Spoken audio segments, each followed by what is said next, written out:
2024 में अगर आप यूके में स्टूडेंट वीजा पर आना चाहते हैं तो इस पे कितनी कॉस्ट आएगी, कितना खर्चा होगा। काफी लोग ये आजकल सवाल पूछते हैं कि कितने पैसे होने चाहिए अगर यूके का स्टूडेंट वीजा अप्लाई करना है। तो आज की इस वीडियो में मैं आपको उसका ब्रेक डाउन दूंगा, मैं आपको मोटा मोटा खर्चा बताऊंगा, जिससे आपको थोड़ा आइडिया हो जाएगा कि अगर यूके में आना है स्टूडेंट वीजा पे 2024 में तो इस पे कितना खर्चा आएगा। मैं आपको दोनों खर्चे बताऊंगा, जो आपका बैक होम से होता है, इंडिया, पाकिस्तान या कहीं से भी आप स्टूडेंट वीजा अप्लाई कर रहे हैं, और उसके बाद यहां पर आकर जो पहले महीने की आपकी कॉस्ट होती है वो कितनी होगी, मैं आपको दोनों बताऊंगा। तो सबसे जो पहली कॉस्ट है वो है आपके आइल्स की एग्जाम की, क्योंकि अगर आप यूके आना चाहते हैं पढ़ने के लिए तो सबसे पहले आपने अपना आइल्स का जो एग्जाम है उसको क्लियर करना है, और उसकी जो कॉस्ट है वो है 205 पाउंड। और दूसरे नंबर पे आपने यहाँ पर अपने लिए यूनिवर्सिटी ढूंढनी है, अपना कोर्स सेलेक्ट करना है जिस कोर्स में आप आकर यहाँ पर पढ़ना चाहते हैं, और जो एवरेज कॉस्ट आपने अपने माइंड में रखनी है पर ईयर, जो आपकी यूनिवर्सिटी की फीस होती है वो आपने रखनी है तकरीबन 13,000 पाउंड।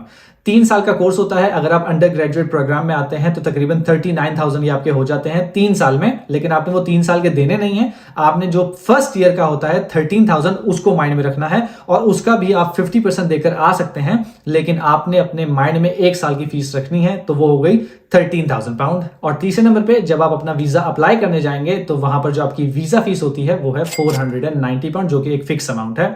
तो ये मैंने आपको 3 बड़े बड़े खर्चे बता दिए हैं। इसके अलावा भी काफी छोटे छोटे खर्चे आते हैं जब आप अपना स्टूडेंट वीजा अप्लाई करने के लिए निकलते हैं। ऑफ कोर्स अगर आप किसी कंसल्टेंट के पास जाएंगे तो वहां आपका अलग खर्चा आएगा, और इसके अलावा भी काफी छोटे छोटे खर्चे होते हैं, लेकिन मैंने आपको ये बड़े बड़े जो खर्चे हैं वो बता दिए हैं। तो ये वो खर्चे हैं जो आपको बैक होम से पड़ेंगे जब आप अपना वीजा अप्लाई करने के लिए निकलेंगे। ऑफ कोर्स इसके अलावा टिकट की भी कॉस्ट आती है, जो कि मैंने इस वीडियो में इंक्लूड नहीं की है। उसके बाद जब आप यूके में आते हैं तो मैं आपको पहले मंथ का आपका खर्चा बता देता हूं, क्योंकि पहला मंथ सबसे ज्यादा टफ होता है, कि उस वक्त आपके पास जॉब नहीं होती, कोई अर्निंग नहीं होती, तो इसलिए पहला जो मंथ है वो काफी टफ होता है। तो उसके लिए सबसे पहले आपने अपनी अकोमोडेशन के लिए 600 पाउंड अपने माइंड में रखना है, क्योंकि अगर आप स्टूडेंट अकोमोडेशन बुक करके आते हैं बैक होम से तो वो तकरीबन 150 पाउंड पर वीक तक होती है। तो उसके आप हिसाब लगाएं तो तकरीबन आपको 600 पाउंड पड़ेगी पर मंथ, तो वो आपने माइंड में रखना है।